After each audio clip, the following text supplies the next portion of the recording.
Pendengar RRI dimanapun Anda berada, Kementerian Pemberdayaan Perempuan dan Perlindungan Anak Kemen PPA menganugerahkan penghargaan Kabupaten Kota Layak Anak 2025 kepada 355 kabupaten kota yang terdiri dari 22 kategori utama, 69 kategori nindya, 125 kategori madya, dan 139 kategori pratama. Dan penghargaan Provinsi Layak Anak ini turut diberikan kepada 13 provinsi yang telah melakukan upaya keras untuk menggerakkan kabupaten kota di wilayahnya dalam mewujudkan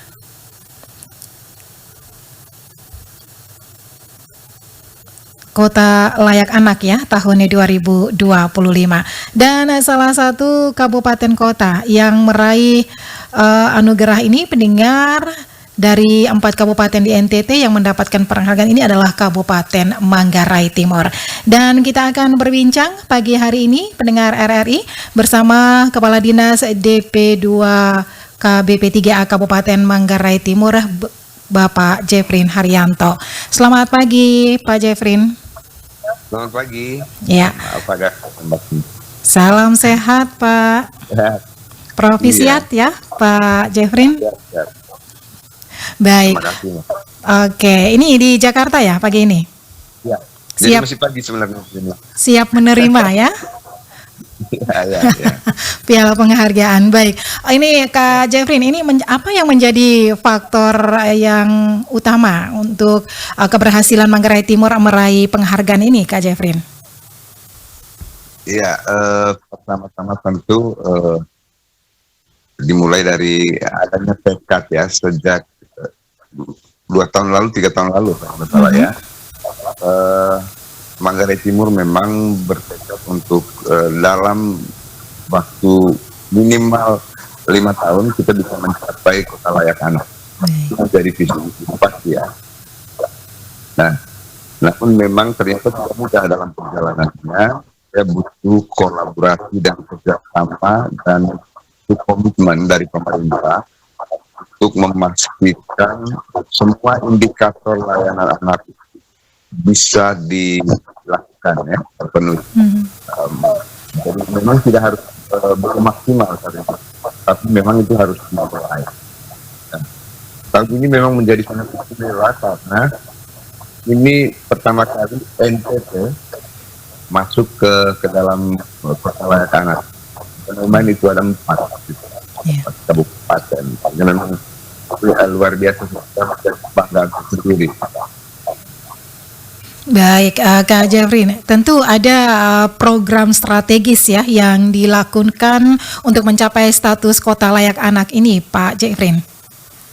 Ya, cukup banyak. Yang paling menonjol kalau di Kabupaten Manggarai Timur ya, Desa Ramah Anak, kita pastikan 60% desa itu sudah masuk menjadi Desa Ramah Anak, lalu kemudian Kecamatan Ramah Anak, lalu tentu Kabupaten Ramah Anak. Nah, keorganisasian ini ada dari tingkat desa sampai tingkat kabupaten, lalu kemudian ada forum anak tingkat desa sampai dengan tingkat kabupaten, lalu yang tidak kalah penting adalah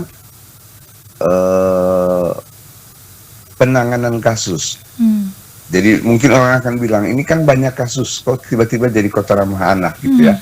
Nah, salah satu indikator adalah bagaimana kesigapan, kecepatan kita dan penyelesaian kasus-kasus kekerasan pada anak dengan baik, dengan satu sistem mekanisme yang baik, dengan pelibatan dari semua unsur dan tentu kemudian dengan penanganan pencegahan setelah itu. Nah, itu. Lalu yang menarik di Manggarai Timur, kelibatan mitra lainnya.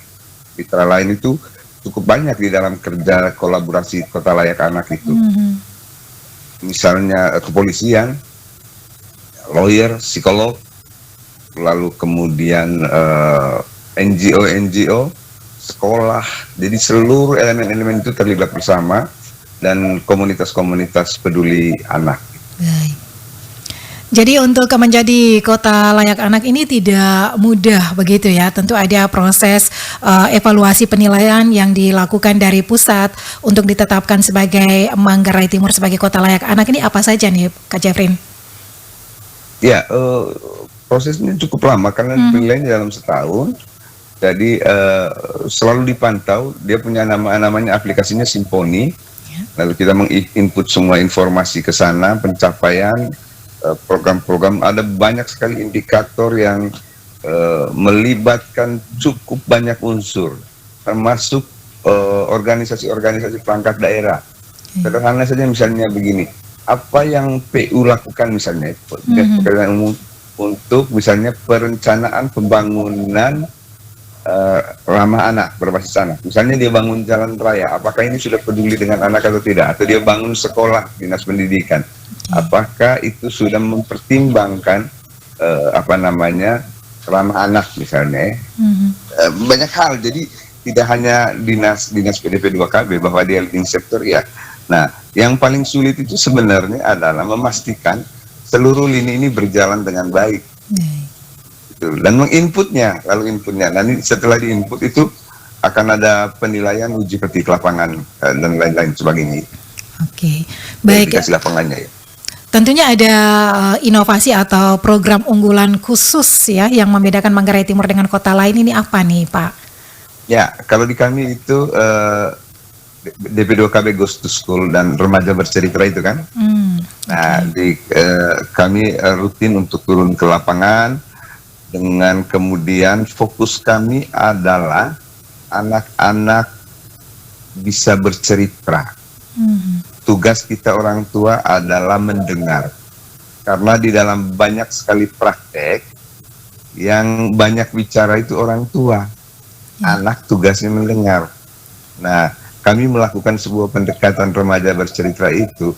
Orientasi adalah bagaimana kita mendengarkan anak, beri mereka kesempatan untuk bicara, beri kesempatan mereka untuk memikirkan masa depan mereka, termasuk di dalam program-program perencanaan daerah, perencanaan tingkat desa, perencanaan tingkat kecamatan di Musrenbang Cam, itu kan forum anak harus terlibat di dalam perencanaan dan kemudian berpartisipasi dalam menyuarakan aspirasinya. Lalu termasuk juga bagaimana misalnya mereka meriset problem mereka, melibatkan anak dengan riset-riset anak, lalu kemudian menjadikan anak sebagai lokal champion, jadi anak menyelamatkan anak. Jadi peran orang kita betul-betul hanya fasilitator dan mendorong. Jadi anak menjadi subjek dari menyelesaikan soalnya sendiri. Nah, itu yang kami lakukan di Manggarai Timur dan itu mendapat atensi yang sangat positif dari banyak pihak. Oke, baik, ini luar biasa ya, saatnya anak berbicara begitu ya. Tentu ada dampak nyata yang sudah dirasakan anak-anak dan masyarakat setelah diterapkannya kota layak anak ini, Kak Jeffrey? Iya, lebih kepada ini sih, pemberian penganugerahan ini lebih kepada memperkuat komitmen untuk teruskan. Ini kan baru juga pertama kan, kita berpikir bahwa dalam 5 tahun ke depan kita sudah bisa Nandia bila perlu, Madia bila perlu, Nandia perlu. Nah kan itu tidak mudah Kak. NTT susah sekali untuk dapat itu. Nah, jadi kita berkomitmen minimal dalam 5 tahun ke depan kita mencapai tahapan berikutnya gitu. Tapi itu butuh komitmen yang tidak mudah gitu. Oke, minimal 5 tahun ke depan. Ini apa yang menjadi target atau rencana pengembangan kota layak anak di Manggarai Timur 5 tahun ke depannya, Pak? Pertama adalah memastikan seluruh desa, kecamatan itu memang layak anak. Jadi tidak hanya regulasinya, tidak hanya ada perbub, ada perdes, ada surat keputusan, enggak. Tetapi memang terlihat betul sampai di semua aktivitas bahwa anak itu betul-betul dilibatkan, betul-betul diberi ruang untuk bertumbuh, diberi hak untuk menyampaikan pendapat, diberi diberi akses untuk bisa mendapat kesempatan yang sama. Lalu kemudian yang tidak kalah penting adalah memastikan misalnya kita punya rumah layak anak, rumah aman untuk anak. lalu kemudian menekan angka kekerasan pada anak. Itu yang paling prioritas. Oke, dan ini juga menjadi tantangan terbesar ya yang dihadapi begitu ya, Kak Jeffrey. Iya, itu di seluruh Indonesia dan di mana-mana saya kira. Tidak mudah untuk itu. Baik, apa yang menjadi makna dari diterimanya penghargaan Kota Layak Anak untuk Manggarai Timur? Ya kalau secara pribadi sih saya melihat ini sebagai apresiasi terhadap kinerja kan.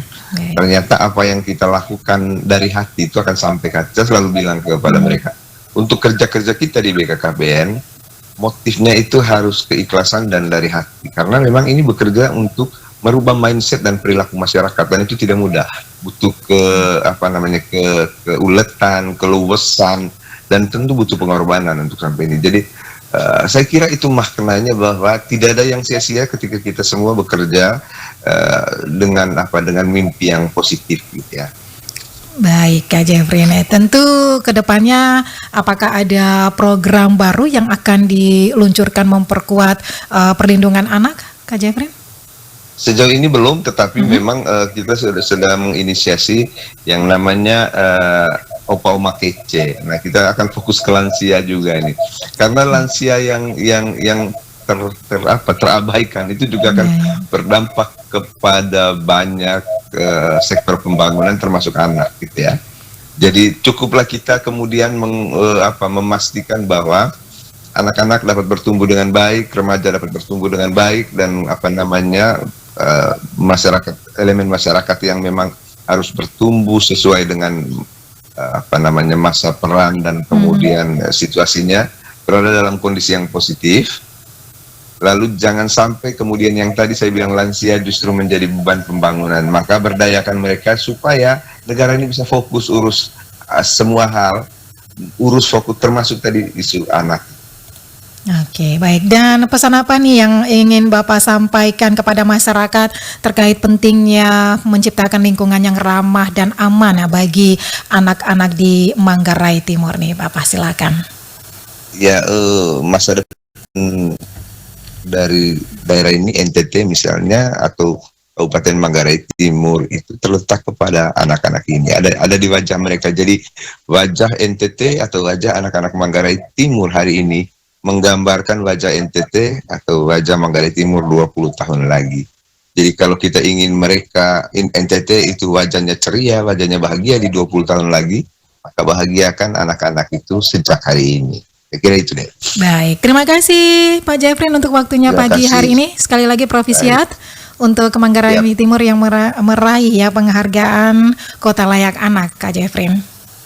Terima kasih. Ya, selamat pagi. Selamat pagi.